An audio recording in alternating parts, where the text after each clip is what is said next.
Hi Scorpio, I'm Anisha. To know more about my work, you may visit my website www.tarotbyanisha.com. For those of you who are seeking deeper clarity, be it in your love lives or your career, for a personal consultation, you may write to me at tarotbyanisha@gmail.com.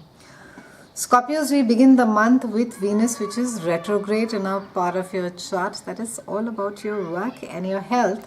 And it's retrograde there in this house for a couple of days, and it's joined by Sun and Uranus, and it later on moves into your house of love, romance, creativity, and children with Neptune that is over there. So we have the beginning of the month where Venus is, it's maybe making you relook at your health regime, your diet, maybe something that needs to be taken into account and you need to be picking it up. And with Sun and Uranus being over there, it could be just that your schedule could have been quite unpredictable and you've been trying to get a handle on your schedule, but things have just been too dynamic.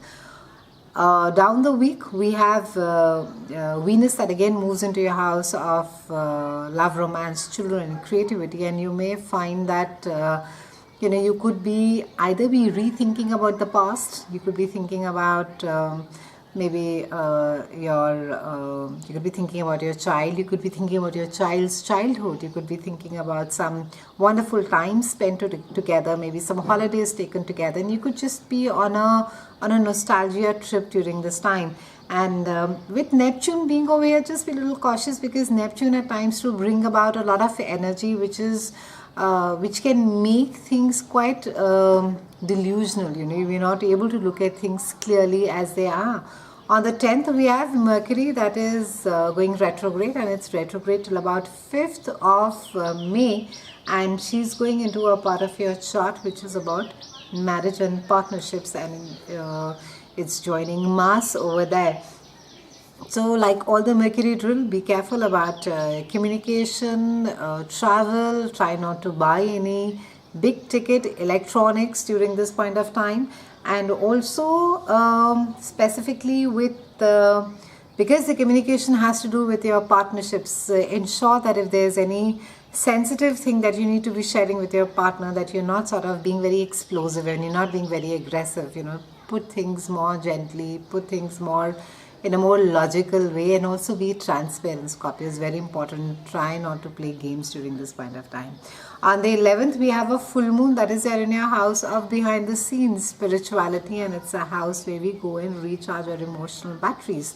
And this is a time where something is coming to fruition, it's coming to a culmination, and for some of you it could be a realization that you need to be spending more time with yourself. It's almost like a retreat. You are not going to be seeking too many people during this time. You just want to spend time with yourself, and it's a great time to be going off for maybe a yoga retreat, or maybe just be in nature and spend time with yourself.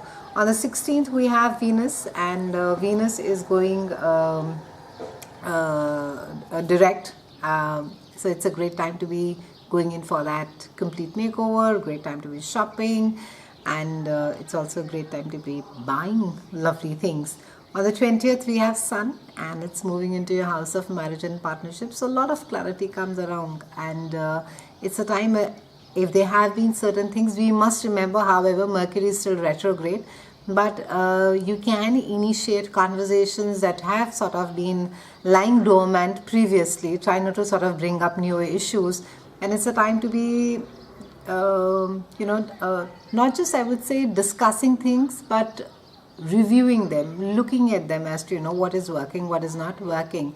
Also, with Sun over here, it will give you an opportunity to look at your relationship very differently. It's a nice healing energy. On the 22nd, we have Mars that is there in your house of joint finances, sexuality, and intimacy. But the thing over here is that try not to be very aggressive about, power struggles are aggressive. So try not to assert and saying, this is what I have done, that is what you have done, this is what I'm getting on the table, what is it that you're doing. So try and not get into that guilt trip either of blaming or sort of feeling like a victim, Scorpios. Be careful over here. On the 26th, we have a new moon that is there in your house of marriage. So lovely. It speaks about maybe a new relationship that could be getting quite serious for some of you. Maybe you are ready to sort of take the plunge and commit yourself to the relationship. For some of you, it could just be a new lovely relationship which has just begun, and it looks quite serious, it looks quite nice, and in some cases for some of you, you're willing to open up your heart and allow new partners in as far as love is concerned. It's been a pleasure speaking with you, Scorpios. I'll see you again soon, and thank you so much for watching.